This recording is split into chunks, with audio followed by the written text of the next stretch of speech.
Greetings and welcome to today's Techno Analyst episode. I'm your host, Shirley Singleton, and today we're going to be talking about FTX and the fallout of FTX, the collateral damage, who's getting blown out, who are the players, who to look for.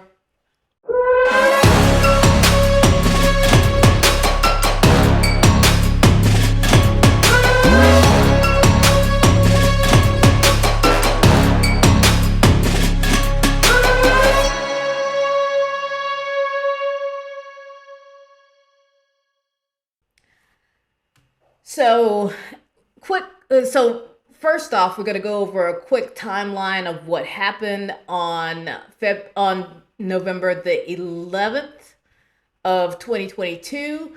FTX declared bankruptcy.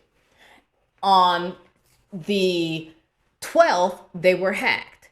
Some people think that they weren't actually hacked, but they thought that they were that the funds were seized by the Security Commission of the Bahamas, but that was not the case, because Chainalysis has done an investigation and they found that the behavior of the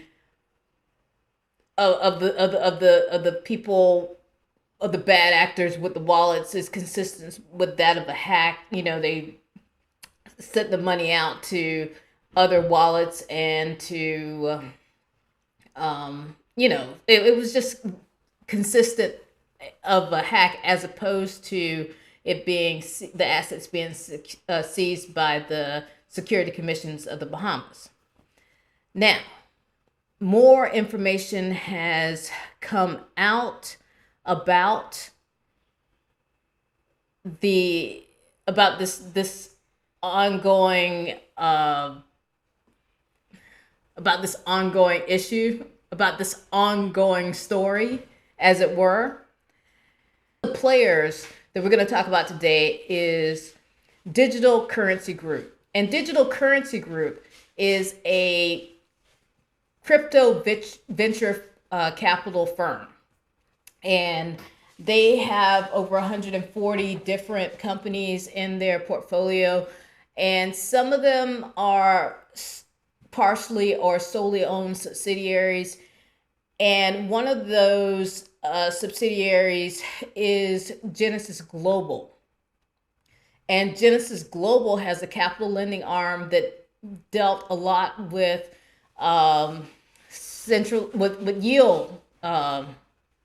yield investing. So a lot of companies use them for like their yield funds. So as they were forced, due to the fallout in the markets from the FTX bankruptcy, they were forced to halt withdrawals and suspend origination and redemptions due to uncertainty in the markets following the FTX collapse. And they need $1 billion. They need to raise $1 billion in order not to go bankrupt. Now, on November the 16th, CoinDesk, they were invested in by Digital Currency Group. They're partially owned by Digital Currency Group. They said Digital Currency Group made a statement saying that they were not going to bail out Global Genesis. So they're going to have to raise that $1 billion on their own. This impacts other exchanges that we didn't think had exposure to this FTX, debacle, such as Gemini. Gemini is large. Gemini Trust was one of the largest customers of Genesis Global, and they have over $700 million worth of Genesis earn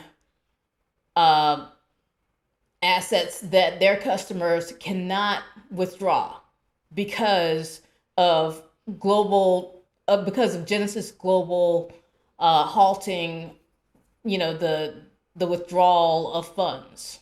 Their suspension of, basically their entire suspension of their entire capital lending fund. And then we have Greyscale.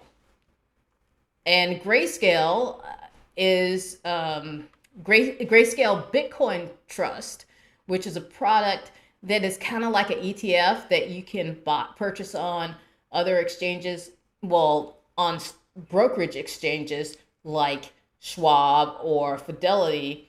You can buy shares in the Grayscale Bitcoin Trust, which is the single largest holder of Bitcoin, holding over 630,000 Bitcoin. They have been asked to verify their on-chain assets. And they say, well, no, we can't do that. And they say that we can't do that due to an agreement that they have with their custodial, with their capital custodial, which is Coinbase, which holds all of Grayscale's Bitcoin. So that's unsettling in the markets as well. I mean, if you have, this huge Bitcoin trust, the world's largest holder of Bitcoin, and people are like, okay, just, prove to us that you got it. And they're like, no, can't do it. We have an agreement with Coinbase that we cannot release our public addresses for security reasons, which is pretty suspicious because, I mean, I understand, where they're coming from, but it would ease a lot of minds if they were able to just do that. So, next on the hit list is Silvergate Bank. Now, I find this one of the more disturbing collateral damage fallout of this so far, because Silvergate Bank, if you're not aware of, is basically the crypto bank of the for pretty much all U.S. Exchanges. And Silvergate Bank only has exchanges as customers. FalconX, which is a large exchange that has a lot of OTC and institutional investors, have said in a letter to their customers on November the 18th, FalconX stated that out of an abundance of caution for our customers, we will not be using Silvergate for wires effective immediately until further notice, out of an abundance of caution. And so why are they, what's their issue with Silvergate? So it's come out that FTX customer deposits have gone straight to the FTX research arm company called Alameda, right? And that the deposits went into Silvergate, but then they were sent directly to Alameda and not FTX. So according to SBF, this is because when they set up the transfers, because Alameda is their research and development branch, they set it up through Alameda and Silvergate first, and they just forgot to transfer the funds over to FTX. And now $8 billion is missing, and that's what FalconX is concerned about, the fallout there. I don't know what will happen if Silvergate goes down, because like I said, Silvergate handles pretty much all the US transactions. So who's going to come in and fill that void? This is going to set back crypto for quite a bit. That's a pretty big, has potential for a lot of